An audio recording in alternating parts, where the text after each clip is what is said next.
ಜೊತೆಗೆ ಈಗ ನಿವೃತ್ತ ಹಿರಿಯ ಅಧಿಕಾರಿ ಆಗಿರುವಂತ ಉಮೇಶ್ ಸರ್ ಇದ್ದಾರೆ, ಪೊಲೀಸ್ ಅಧಿಕಾರಿ. ನಮಸ್ತೆ ಉಮೇಶ್ ಸರ್. ನಮಸ್ಕಾರ. ಜೈಲಿನ ಬಗ್ಗೆ ನಾವು ಹಿಂದೆಯಿಂದಲೂ ಕೂಡ ಹಲವು ಬಾರಿ ಚರ್ಚೆಯನ್ನ ಮಾಡಿದೀವಿ ಸರ್. ಹೌದು, ಹಲವು ವಿಚಾರಗಳು ಬಂದಿದೆ. ಆದ್ರೆ ಇವತ್ತು ನೋಡಿದ್ರೆ ಆ ರೇಣುಕಾ ಸ್ವಾಮಿಯನ್ನ ಆ ರೀತಿಯಾಗಿ ಬರ್ಬರವಾಗಿ ಹತ್ಯೆ ಮಾಡಿ ಅಂತ ಆರೋಪವನ್ನ ಹೊತ್ಕೊಂಡು ಜೈಲಲ್ಲಿರೋವರೆಗೂ ಕೂಡ ಈ ಮರ್ಯಾದೆ ಸಿಗುತ್ತೆ ಅನ್ನೋದಾದ್ರೆ ಜೈಲು ಯಾಕೆ ಇರಬೇಕು ಸರ್? ಬಿಟ್ಬಿಡ್ಬೇಕು ಅವ್ರ ಪಾಡಿಗೆ ಅವ್ರು ನಿನ್ಮೇಲೆ.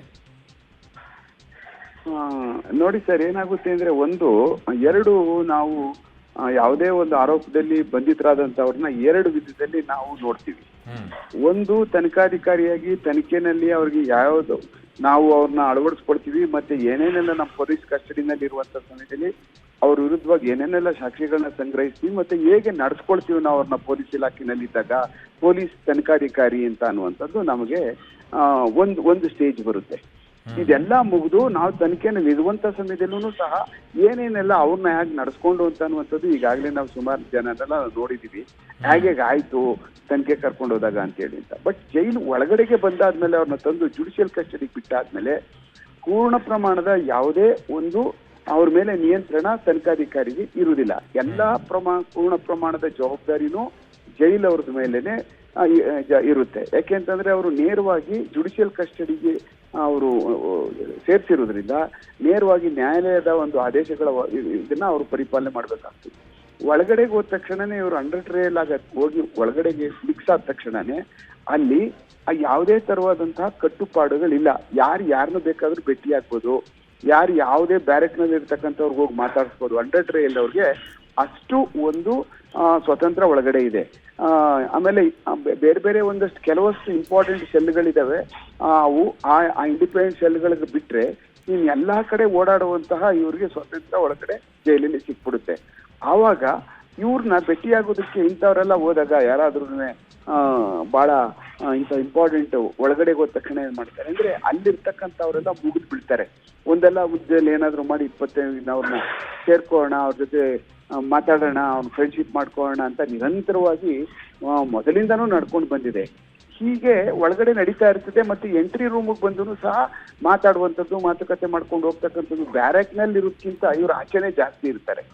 ಬ್ಯಾರಕ್ಕಿನಲ್ಲಿ ಬೆಳಗ್ಗೆ ಈಗ ಹೊರಗಡೆ 4 ಚೇರ್ ಹಾಕೊಂಡು ಒಂದು ಟಿಪಾಯಿ ಕೊಟ್ಟು ಕೈಯಲ್ಲಿ ಸಿಗರೇಟ್ ಹಿಡ್ಕೊಂಡು ಒಂದು ಕಾಫಿ ಮಗ್ಗು ಆರಾಮಾಗಿ ಕುತ್ಕೊಂಡು ಹೊರಗಡೆ ಮಾತಾಡ್ಕೊಂತ ಕುತ್ಕೊಳ್ಳೋದಾದ್ರೆ ಇವ್ರು ಜೈಲಲ್ಲಿ ಯಾಕಿರ್ಬೇಕು? ವಿಚಾರಣೆ ಕೈದಿಗಳು ಮನೇಲಿ ಇಟ್ಬಿಡಕ್ ಬಿಡಿ, ಒಳ್ಳೇದಲ್ವಾ? ಇಷ್ಟೊಂದು ಫೆಸಿಲಿಟಿ ಕೊಟ್ಟು ಸರ್ಕಾರದ ದುಡ್ಡಲ್ಲಿ ಇವ್ರನ್ನ ಯಾಕೆ ಇಟ್ಕೊಳ್ಬೇಕು ಆಗಿದ್ದಾಗ? ಅದೇ, ಅಲ್ಲಿ ಎಲ್ಲೂ ಜೈಲು ಒಳಗಡೆ ಈ ತರ ಕೂತ್ಕೊಳ್ಳೋದಕ್ಕೆ ಒಂದು ಫೆಸಿಲಿಟೇಟ್ ಮಾಡ್ತಕ್ಕಂಥದ್ದು ನಾವು ನೋಡಿರೋದಿಲ್ಲ. ಒಂದು ಜೈಲ್ ಎಂಟ್ರಿ ರೂಮು, ಇನ್ನೊಂದು ಜೈಲ್ ಇಂಟರ್ವ್ಯೂ ರೂಮ್ ಒಳಗಡೆ, ಎರಡು ಕಡೆ ಮಾತ್ರ ಈ ತರದೊಂದು ವ್ಯವಸ್ಥೆ ಇರುತ್ತೆ. ಬಟ್ ಬೇರೆ ಕಡೆ ಈ ತರ ಕೂತ್ಕೊಂಡು ಆದ್ಮೇಲೆ ಅಲ್ಲಿ ಸುತ್ತ ಅವರು ಚೇರ್ಗಳು ಹಾಕೊಂಡು ಅದನ್ನ ಇವ್ರ ಗಮನಕ್ಕೆ ಬಂದೇ ಬರುತ್ತೆ, ಜೈಲಿನವ್ರ ಗಮನಕ್ಕೆ ಬಂದೇ ಬರುತ್ತೆ. ಯಾವ ಕಾರಣಕ್ಕೂ ಜೈಲಿನವರ ಗಮನಕ್ಕಿಲ್ಲದೆ ಇದಾಗದೇ ಇರುವಂತ ಈ ಕೆಲಸ ಅಲ್ಲ. ಅದಾದ್ಮೇಲೆ ಫೋಟೋ ತೆಗೆಯುವಂಥದ್ದು ಅಂತಂದ್ರೆ ಅಲ್ಲಿ ಮೊಬೈಲ್ ಇದೆ ಅಂದಂಗೆ ಆಯ್ತು, ಒಂದು ಕ್ಯಾಮ್ರಾ ಇದೆ ಅಂದಂಗೆ ಆಯ್ತು. ಅಲ್ಲಿಗೆ ಒಳಗಡೆ ಸಮಥಿಂಗ್ ಇನ್ಸೈಡ್ ಒಳಗೆ ಇಲ್ಲ ಅಂದ್ರೆ ಇದೆಲ್ಲ ಈಚೆ ಬರೋಕ್ ಸಾಧ್ಯನೇ ಆಗುದಿಲ್ಲ. ಅಂದ್ರೆ ಇದಿದೆ ಅಂತ ಅದಾದ್ಮೇಲೆ ಮಾತುಕತೆನೂ ನಡೀತವೆ ಅಂತ ಅನ್ನುವಂಥ ಗ್ಯಾರಂಟಿನೂ ಬರುತ್ತೆ.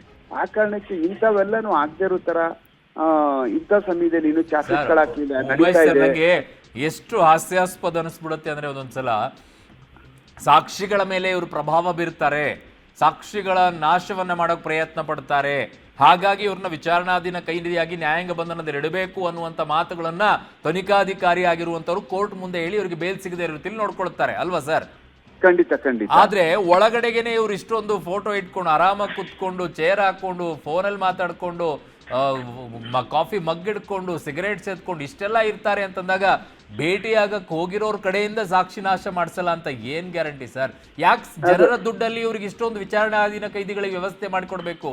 ಬಿಟ್ಬಿಡ್ಬೇಕಲ್ವಾ ಆಚೆನೆ ಇನ್ಮೇಲೆ?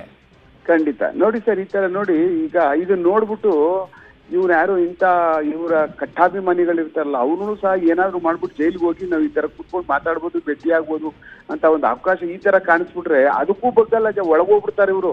ಅಂತವ್ರು ಇದಾರೆ. ನಮ್ಮ ಅವ್ರ ದೇವ್ರು ಅಂತ ಅನ್ಕೊಳ್ತಾರಲ್ಲ ಇವರನ್ನೆಲ್ಲ.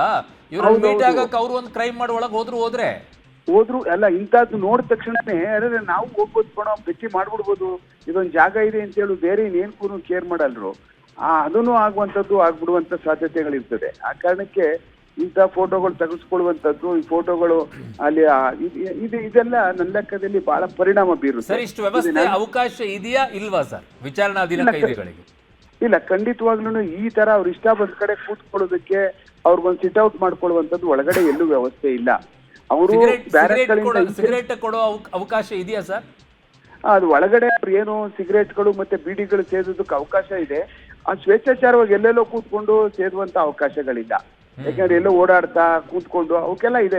ಅವ್ರಿಗೆ ಒಳಗಡೆನೆ ಎಲ್ಲ ಸಿಗುತ್ತೆ. ಕಾಸು ಕೊಟ್ರೆ ಅವ್ರಿಗೆ ಏನೇನು ಹ್ಯಾಬಿಟ್ಗಳು ಇರ್ತದೋ ಅದಕ್ಕೆ ಸಂಬಂಧಪಟ್ಟಂಗೆ ಎಲ್ಲ ಸಿಗುತ್ತೆ ಒಳಗಡೆ. ಆದ್ರೆ ಟೋಕನ್ ಕೊಟ್ಟಿರ್ತಾರೆ, ಅವ್ರು ದುಡ್ಡುಗಳು ಕಲೆಕ್ಟ್ ಮಾಡ್ಕೊಂಡು ಆ ಟೋಕನ್ ಯೂಸ್ ಮಾಡ್ಕೊಂಡು ಇವ್ರು ಎಲ್ಲಾ ತರವಾದಂತ ಈ ತರದ್ದು ಬೀಡಿ ಸಿಗರೇಟ್ಗಳನ್ನ ಕೊಂಡ್ಕೊಳ್ಳುವಂಥದ್ದು ಒಳಗಡೆ ಇದೆ ಆ ಪದ್ಧತಿ. ಆ ಟೋಕನ್ಗಳು ಕಲೆಕ್ಟ್ ಮಾಡ್ಕೊಂಡು ಅವ್ರಿಗೆ ಏನ್ ಬೇಕೋ ಅದನ್ನ ಕೊಡ್ತಾರೆ. ಬಟ್ ಈ ತರ ಇದೆ ಜೈಲಿನಲ್ಲಿ ಮೊದಲಿಂದಾನು ಇದೇ ತರ ಪಾರ್ಟಿಗಳು ಮಾಡೋದು, ಬರ್ತ್ಡೇ ಪಾರ್ಟಿಗಳು ನಡೆಸಿರುವಂತದ್ದು ಇವೆಲ್ಲ ಫೋಟೋಗಳು ನಮ್ಮ ಹತ್ರ ಇದಾವೆ. ತುಂಬಾ ಮೊದಲಿಂದ ಹೋದಂತ ಗ್ಯಾಂಗ್ಸ್ಟರ್ಸ್ಗಳೆಲ್ಲ ಇದೊಂದು ಪರಿಪಾಠ ಒಳಗಡೆ ಇಂಥದ್ದು ಆಗ್ತಾನೆ ಇರ್ತದೆ. ಇವು ಆಗಬಾರ್ದು. ಯಾಕೆ ಆಗ್ಬಾರ್ದು ಅಂದ್ರೆ ಯುವ ಜನರ ಮೇಲೆ ಇಂಥ ಇವ್ರು ಒಳಗಡೆ ಹೋದಾದ್ಮೇಲೆ ಅದು ಬೇರೆ ಹುಡುಗರುಗಳ ಮೇಲೆ, ಇವರ ಫಾಲೋವರ್ಸ್ಗಳ ಮೇಲೆ ಬಹಳ ಪರಿಣಾಮ ಬೀರಿ ಅದು ಬೇರೆ ತರ ತಿರುಗಿಕೊಳ್ತದೆ. ಅದರಿಂದ ಅತ್ಯಂತ ಎಚ್ಚರಿಕೆಯಿಂದ ಇಂಥವೆಲ್ಲ ಅವಾಯ್ಡ್ ಮಾಡಬೇಕು. ಯಾವ ಕಾರಣಕ್ಕೂ ಇಂಥವಕ್ಕೆಲ್ಲ ಅವಕಾಶ ಕೊಡೋದು ಯಾರೇ ಇರಲಿ. ಆ ಪಕ್ಕದಲ್ಲಿ ಕೂತ್ಕೊಂಡವ್ರು ಯಾರೋ ಇನ್ನೊಬ್ಬರ ವಿಲ್ಸಂಗಡವನೊಬ್ಬ ಒಬ್ಬ ಮನುಷ್ಯ ಇದ್ದಾನೆ. ಹೌದೌದು.